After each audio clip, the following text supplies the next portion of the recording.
लिसा गहरी नींद में थी जब उसे महसूस हुआ कि कोई उसकी उंगली चाट रहा है। उसे लगा कि शायद कोई पिल्ला है और उसने उसे धीरे से धक्का दे दिया, लेकिन एहसास कुछ अजीब था। वह घबरा कर उठ बैठी और देखा कि उसके सामने एक विशाल काला सांप था। लिसा डर से कांप उठी और रहम की भीख मांगने लगी, लेकिन सांप उसके सामने रुक गया। लिसा ने पूछा, क्या तुम जूस पीना चाहते हो? और हैरानी की बात यह थी कि सांप ने सिर हिलाकर हाँ कहा। लिसा ने राहत की सांस ली, एक कप में जूस डाला और उसे सांप को दे दिया। सांप ने जूस पीकर विनम्रता से धन्यवाद कहा और कमरे से चला गया।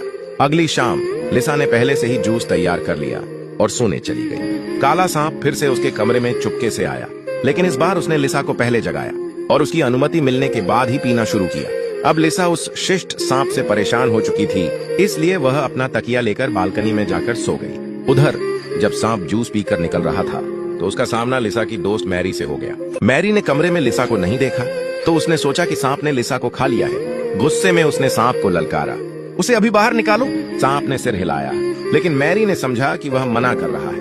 उसने एक शक्तिशाली जादुई हमला किया और सीधे सांप के शरीर में कूद पड़ी ताकि लिसा को बचा सके। शोर सुनकर लिसा बाहर आई और तभी सांप ने मैरी को बाहर उगल दिया। मैरी सांप के शरीर से एक चमकता हुआ जादुई गोला लेकर बाहर निकली। तुरंत ही काला सांप सिकुड़कर एक प्यारे छोटे सांप में बदल गया। मैरी को राहत मिली कि लिसा सुरक्षित है, लेकिन छोटा सांप उस गोले को लौटाने की भीख मांगने लगा। मैरी ने कहा कि वह कुछ दिन तक गोला अपने पास रखेगी ताकि सांप ठीक से व्यवहार करे। छोटा सांप चुपके से मैरी के दरवाजे तक आता और हाल जानने की कोशिश करता। आखिरकार मैरी ने उसे अंदर बुलाया, माफी के तौर पर उसका पसंदीदा जूस दिया और गोला लौटा दिया। सांप ने गोला निगल लिया और तुरंत एक विशाल काले अजगर में बदल गया।